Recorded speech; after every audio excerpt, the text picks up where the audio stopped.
Welcome to the Life You're Made For with me, Dr. Heather Penny. We're going to be having conversations to talk about us spiraling up versus spiraling down, because we all want to be living lives that are about thriving, not just surviving. This is the life you're made for. So let's get going. Hello, Vanessa. It's so fun to have you on my show today. Thanks for jumping in.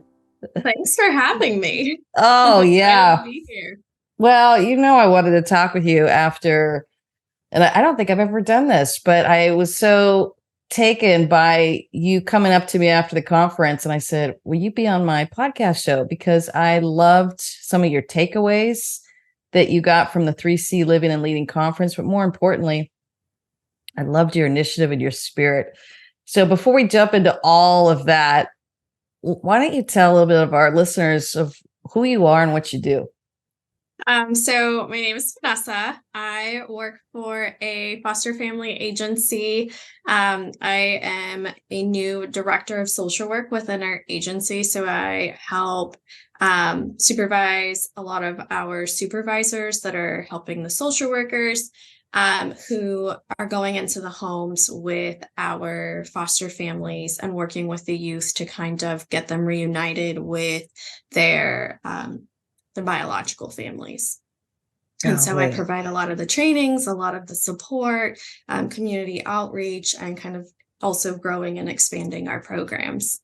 Oh my goodness. Well, this is why I did this conference pro bono with the Alliance, because I was so impressed of all these people and what they were doing on the front lines, and particularly for our most vulnerable, our children and our adults trying to help our children. I just loved all those resources. And I always say you guys are the unsung heroes out there. So whenever I can highlight whatever you're doing and also just invest in just the bravery and the courage you are, because I know the stories you're having to see every day. And I know that can be really hard and rough. Yeah, it definitely is. And it's great to have the opportunities to attend these conferences because it's refreshing and it's like always learning something new to implement to kind of, recreate that spark on why we're doing things and just get refilled essentially to keep going. Awesome. Well, let me give a little context of how Vanessa and I got to meet. I did a 3C Living and Leading conference, and it was off my book, The Life You're Made For, but it's also off all the work that I've done with leaders, and I believe leadership comes from within. So I wanted to create a unique leadership conference, not one where you're sitting there taking notes and having the 5 tips and techniques of how to be a better leader, where you're already feeling like you can't do enough. I wanted it to be a refreshing connection with your sense of self and really other leaders in the room. And I think we had, about 100 other leaders in the room. And it was just so powerful because they were all doing such great things. It was zeroed in on working with our most vulnerable. And so I think one of the things that I wanted are just all the leaders in those rooms to feel like is that they got to access their own clarity. They got to engage their own courage and really build their own confidence. So I think I want to jump in there, and I want to ask you first, and this is what made me laugh when you shared this with me. What made you want to go to this conference?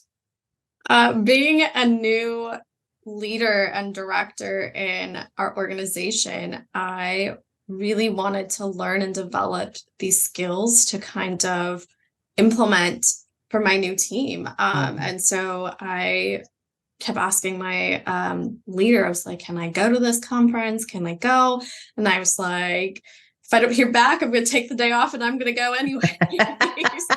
Because I really wanted to grow and build these new skills for my job to be successful and help the staff that I was helping grow and develop as well, to have good, healthy boundaries in place and be successful in this field. Awesome. We might even get a little coaching in here, Vanessa. So you might bring something to the table. I'll be happy to jump in and chime in on some ideas. Awesome. I love it. Well, let's start there. What were some of the takeaways from that time? I really took in and absorbed when you shared being able to take some of those times away that it's not just work, work, work and cram all of this in when you know that you need to take a break, or that you are needing to kind of refresh your mind, taking that time to either draw or listen or write, to really take that time for yourself will help you kind of recenter. And it kind of fills your cup again. It doesn't, it's not just, what society puts in place where it's like you work, work, work, work, work, and then you go home and you continue to work, work, work, work, work. You need that time to rejuvenate and remember why you got into this. What was your purpose? Where are you in your goals? And you don't have to necessarily give up taking that time and sticking your feet in the grass and walking and enjoying life just to work all the time. Yeah. I think that I love how you phrase that, because I think in North America, we have it's going to feel counterculture to do exactly what you just said. And it's exactly why I do what I do. I think I saw the burnout rate, and it's still increasing. With all of these amazing human beings. I started out with education. So the burnout rate of educators, of psychologists, of counselors, of social workers, of nonprofit people. Oh my goodness. These are some of our most engaging humans that want to give back to society, and they're burning out. I think that's where I started pivoting on so much of my research and working with people, and even leaders of Fortune 500 companies. It doesn't have to be just human services. It's these leaders who are passionate. They care about what they're doing. They care about their people. Their burnout rate was so high. And so as I began to work with leaders, I was saying, we've got to start figuring out how to refuel, because what's happening is they're engaging with this kind of pervasive voice in society that says, do more, be more, and you're never quite enough. Speak to a little bit about that. I see your head nodding here. Yeah, I know what that feels like. Before I got moved up to social work director, I was a social worker. So I was out in the field. I had a high caseload, and most of these cases were really tough. And so seeing all of what these clients were going through and the day-to-day tasks, and then, kind of like you said, I'm driven. I want to be able to help. And I have this huge heart who's like, I want to help this person. If I can make a difference in this client's life, then I'm going to make a difference in the other client's life. And I just always want to do more. But then you don't realize like the after effects of doing that for so long, that it really wears you down, and it's very emotional. You have a mental toll that takes on. There's a lot of things that you don't realize when you're like, I can add another client because I can fit them in between this time and this time. And, I have a case that's over here. And so we're always wanting to add. And I've been in this field for about 6 years already, a little over 6 years. And I see the burnout now as a leader, like I'm seeing it, and I hear it every week when I'm doing my supervisions with my team and I'm interacting with the social workers in the office. It's a high burnout because we all want to go and do more, and we are not taking the time to implement the breaks in our schedule, the time to say like, hey, that was really heavy, and acknowledge it and book the next client a little bit later so that you have that time to debrief and kind of refill your own self, your own cup, and really make sure that you're in a good spot. So when you go to help the next person, you're not bringing, for lack of better terms, like that baggage along with you. And in this field and social work, that's not something that is practiced. I mean, there's a joke that you bring your lunch and you're eating it in the car, walking up to the client's house. There's never a break, and there's no time to stop. Like you don't even have time to go to the bathroom. And so when I hear that, I'm like, we got to stop this cycle. You have to fill yourself up, and we need to be able to do something that's manageable, something that you can, you're putting your heart and your effort into, and you're really focusing to the success of each client. But then you're also taking that time to realize, Like I got to take care of myself, mentally and emotionally, so that I can be present for the next person. And so I really learned that and was able to absorb some of these tools to kind of reiterate that in my own team and implement that going forward, so that we don't have this high burnout, right? And that people are feeling supported and our clients are reaching their goals a little more because they have that person that's focused with them and is not worn out and thinking of the other 50 things that happened prior. Oh, so well said. You got all the takeaways I was hoping you would get from that. Yes. And here's what I want to say to all my high achievers out there too, listening, and my good-hearted leaders, is we actually need to do less in order to do more. And I think that's the voice that we're not hearing enough of. We're hearing, stay on that hamster wheel, push, push, push, push. And if you did 5 things today, do 6 things tomorrow. And if you did 6 things tomorrow, do 20 things the next day. I mean, the way we push ourselves, and we reduce those margins in our life. We reduce even just the conversations around, hey, hang on a minute. How are you doing? You used to carry a client load of 5, and I noticed you're carrying 20. What's the toll of this on your heart, on your soul? We don't even have those conversations in the workspace. And being able to kind of shift that paradigm. And I'm seeing it over with attorneys and CEOs and presidents. It doesn't even have to be just these serving humanity kind of organizations. I'm seeing these people just push themselves where they are not getting what they need to refuel. So I guess I want to get practical here and ask you, what are some things that you're doing to refuel? Maybe you took it away from the conference, or maybe you built on some things that I offered and used your own clarity to give yourself what you needed. Yeah. So I do a mixture of things. I go home most of the time after work, and I have a 5-year-old. So we sit at the dinner table and we will color, and I'll just draw, like just mindlessly draw things. It doesn't have to be anything that, like, I'm not going to go try and draw something elaborative and become this artist. But I'll take the time to just draw and just doodle whatever it is with him.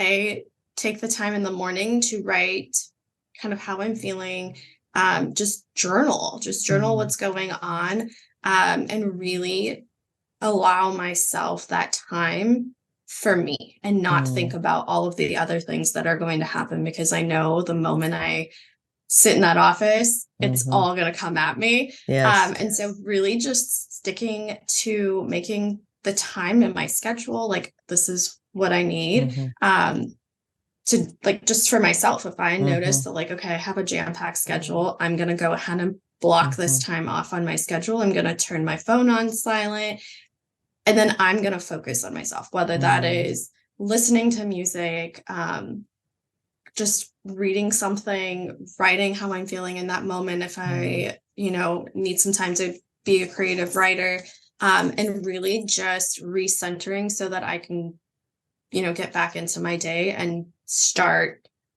where I left off, and still be successful and not feel the stress from the morning or the meetings prior, kind of slipping into the next item. I love it. What are some flags that you notice, Vanessa, that's telling you you've got to pull back and refuel or give yourself some space? I think it's my natural response to things. Like if someone says something to me and I'm like, and I'm realizing that, like, my heart is beating a little faster. I'm feeling, I don't know how to explain, like, so something inside me is like, you're kind of getting to a uncomfortable level. Like you need to take a step away. I am recognizing that because sometimes, I interact with a lot of different individuals in the office, even outside in the community. And so when I realize that, like, my blood level is kind of going up, I'm getting warm, I'm getting a little antsy inside. Oh, I love that. Yeah. I am like, okay, I need a moment to breathe. If I don't want to, like, snap at somebody or, the inflexing your voice, that's like, hey, you're having a moment. I'm recognizing that. I'm very self-aware. And so when I have those thoughts kind of going in my head where I, like, want to be a little snarky, or I'm just like, yeah, I got a lot going on, Pick up the pace, man. Join me. Those communications in our head. Yes, of course. I have those too. I get it. I'm like, you need a break, and go outside, get some fresh air, go for a walk. I need to like close the door for about 5 minutes or however long it is, and just reset myself and then continue. Oh, I love that. Okay, so I am going to jump into a little coaching right now, if you don't mind, Vanessa. No, I'm open to it. It's what I would do with all my other clients. And so listeners, you can kind of join in too, because put yourself in Vanessa's seat. I think it'll help you. One of the things that as we start beginning to understand, I love what you're saying of those flags. It's the body. You're listening to the body. You're listening to kind of your spirit and your mind. You're noticing all of that stuff. I love all that. And then you're starting to create some daily practices to pull back. It sounds like you've got those down pretty well, where it's either 15 minutes to an hour, but it's just something you're pulling back. That's what we call the dailies. I'd like to talk about the weeklies, and that's something where you give yourself 2 to 4 hours. And then the monthly, which is like half a day, and then the annual is like an overnighter. So can we jump into that? Because I'm hearing the weeklies. Let's talk a little about monthlies. What do you do, or what could you do to jump into more of a monthly feel of like either a half a day of refueling? It's a good question. I actually don't know, because I don't think I'm implementing that currently. Okay, see? And thank you for your honesty. I don't mean to be putting you on the spot, but I totally am putting you on the spot, so I appreciate it. One of the things I like to do is I coach people to that next level of, once you start sinking into, oh my gosh, this is making me a better human, and I love this, and I remember why I love my job, and I remember why I love these people, and I remember why I love my kids. That means you're already doing a great job with the dailies. If you want to take it the next level, you want to start jumping into a monthly routine. And that's like at least 2 to 4 hours or half a day.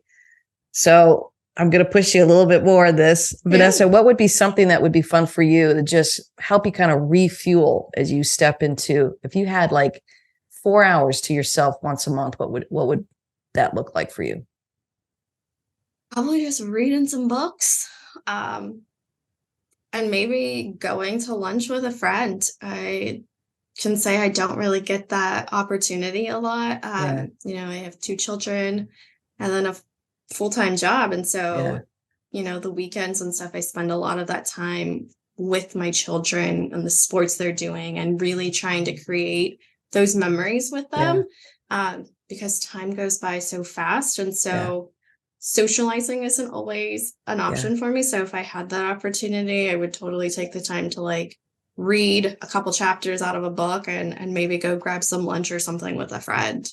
You nail it. It sounds very similar to something I would do. And sometimes even like just taking a book and sitting in the park. I remember that with young kids, and then going, when was the last time I actually connected with my buddy, my friend? It has been so about the kids.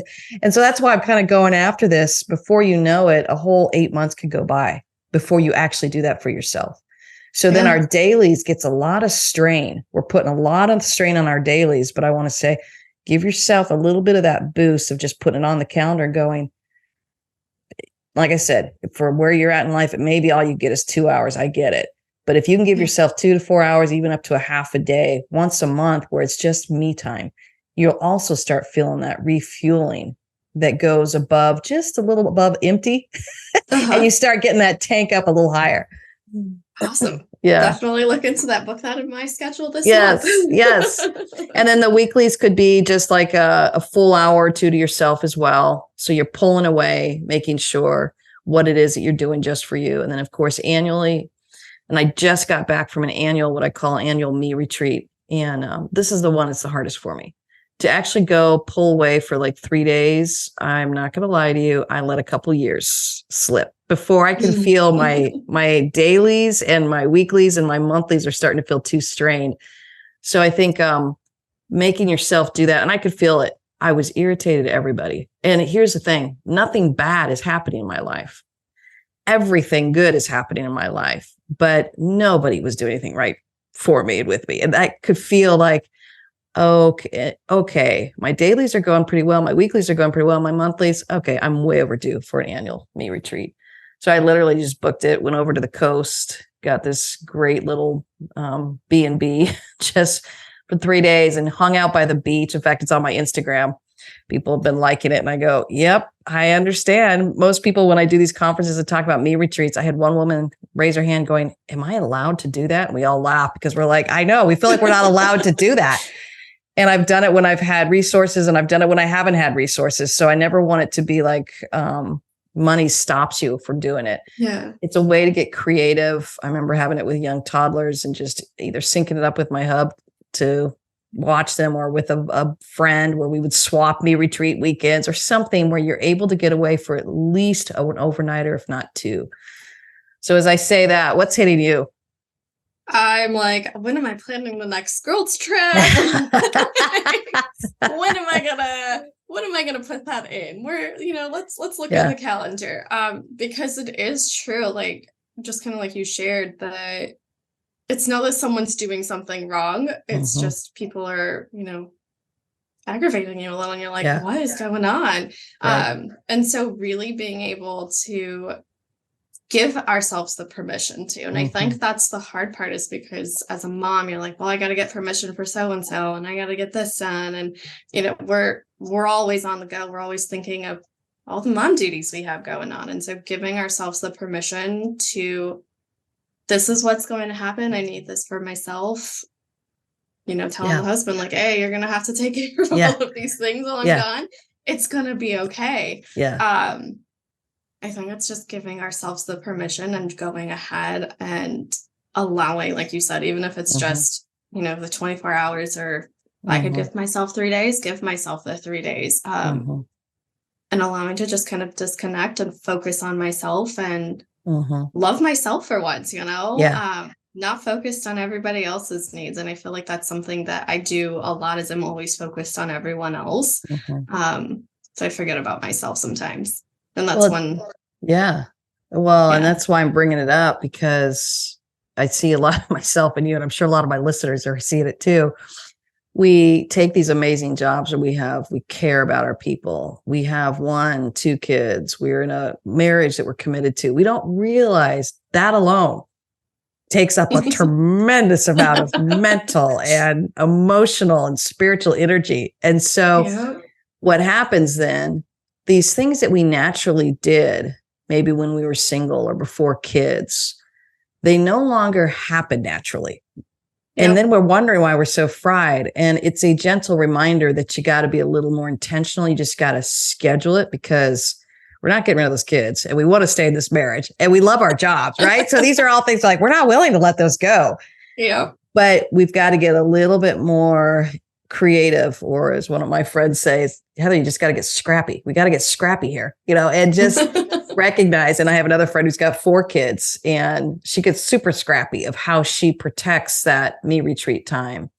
And I've even had, even on my me retreat, it was so funny. I did feel this, like, it's almost a detox. I'm just going to warn everybody of that. I showed up at the hotel and I'm like, what do I do? I got 3 days. Oh my gosh, what do I do? The only rule is you can't do anything productive, right? It's everything that feels good. You're just kind of doing it. Well, I got a panic text from my friend a couple days later. She's like, Heather, I'm on my knee retreat, and I'm totally panicking. I know. Settle down, lean into it, and just let yourself. And she's like, what am I supposed to do? I go, that's the very reason why you're on a knee retreat. And once you start really settling into it, it was like, I took a walk on the beach and I stared at everybody with their dogs. I mean, stuff I would never have time to do, found these seals and I was watching them. And then I decided to just meander over and eat something that I wanted to eat. And it's like, I can't remember the last time I did that. And my kids are even grown now, but we live in such a structure of, okay, what do you need? What do you need? What do you need? And then there's also a little bit of this addictive high we get off it. We feel very needed and loved. And I tell women all the time, I'm like, the world is not going to fall apart if you leave. But we start buying into that, right? But we feel that way. Yes. Yeah. I don't do this, it's going to fall apart. Exactly. Yep. Well, thanks for stepping into that. Thanks for just kind of jumping into that conversation, because I wanted to see how you respond to that. And I think I want to just pivot over to this, the 3 C's in your life. how is it kind of transforming the way you think and live? I feel like when I went to the conference, I really just kind of absorbed a lot of what you shared, and really just tried to implement it.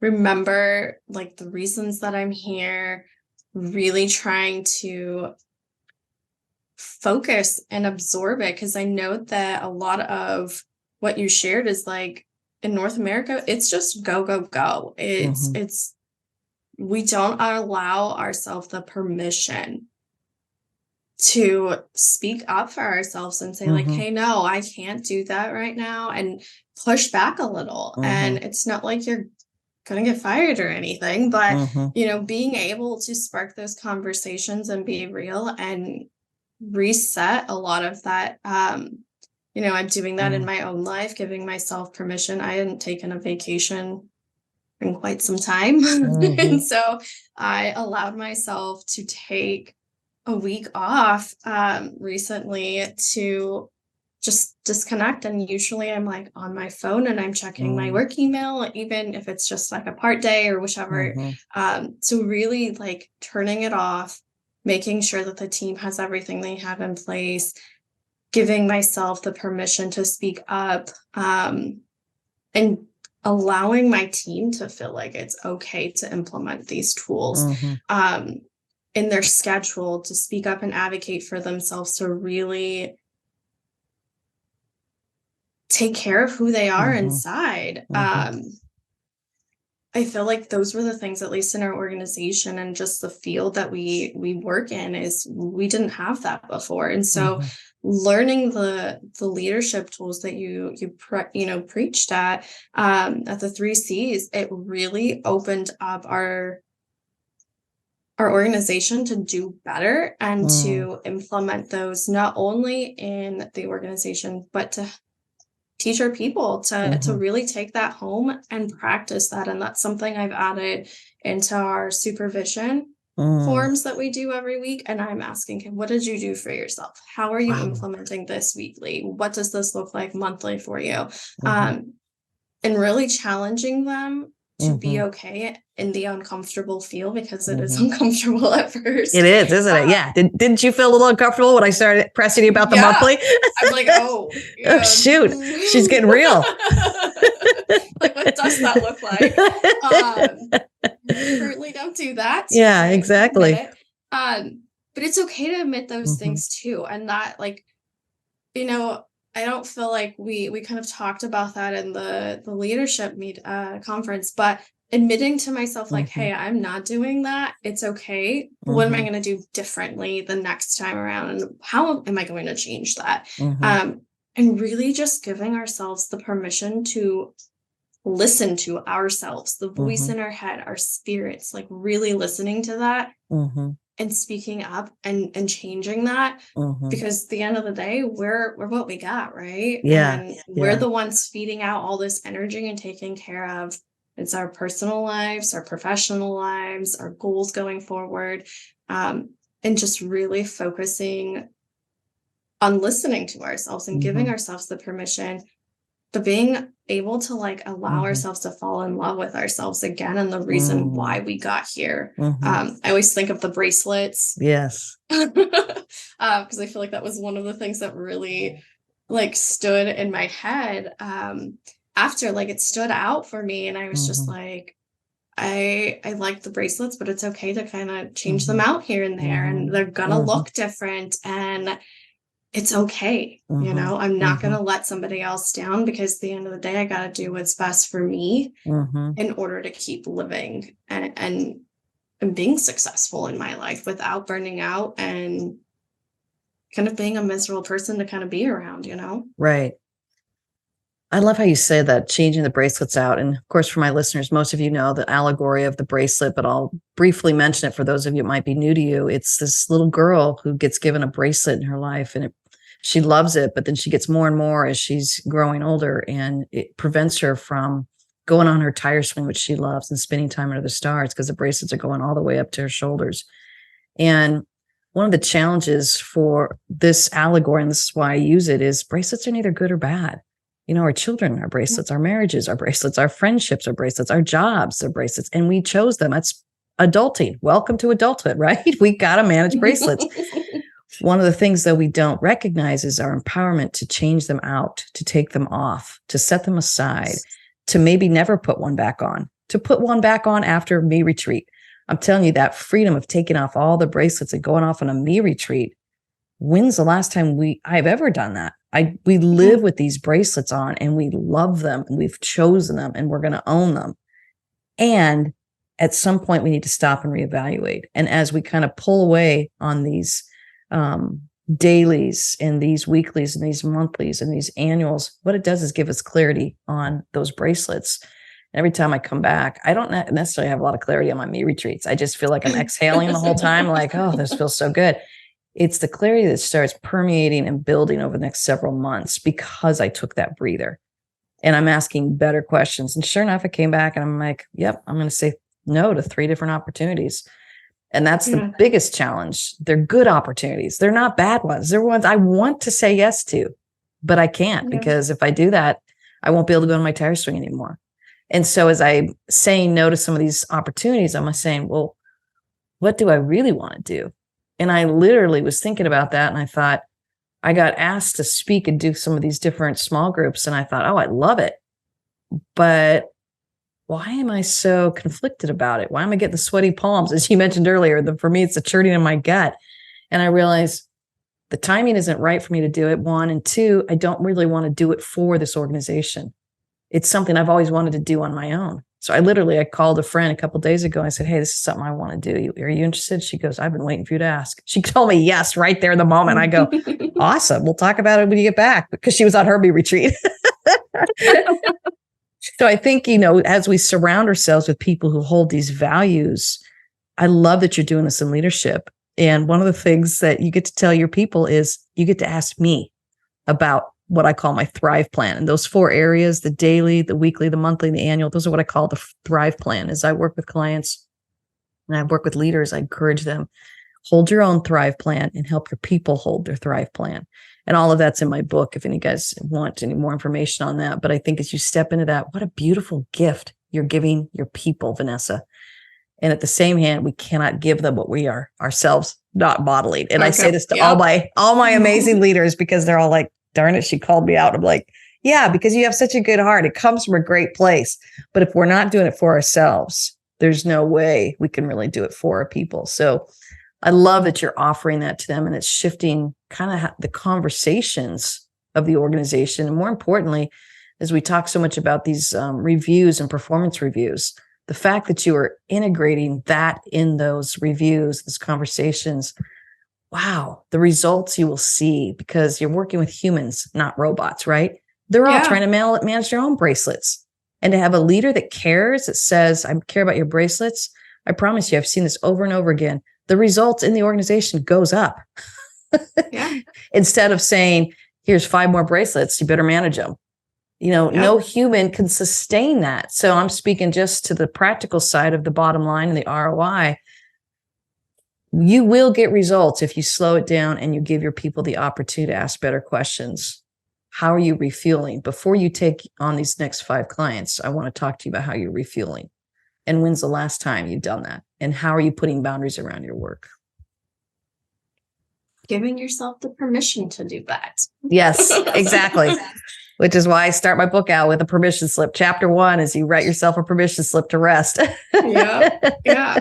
And, I learned all of this from that conference, because that wasn't something that, even as a child growing up and the different jobs that I had as a young teenager, that wasn't anything that was ever taught or something that I was able to observe. It was just like, you got to get this done and you have to do this. And it's the to-do list, right? That just keeps adding. And never feeling like you had that opportunity. And I feel like that's something that we maybe kind of put ourselves, like the pressure we put on ourselves, because we always want to do better and we want to grow and aspire to do all these things. But it's okay to reach those goals and have something to aspire to, but still be able to give yourself permission to breathe and to say, no, not right now.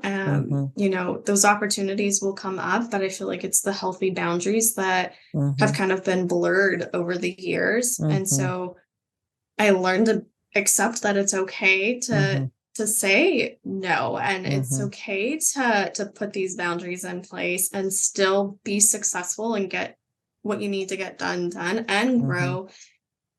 And it's better for, like, I've seen a change in my own team in just the last few months of like being able to implement that. And I check in with them and I'm like, so how is this going?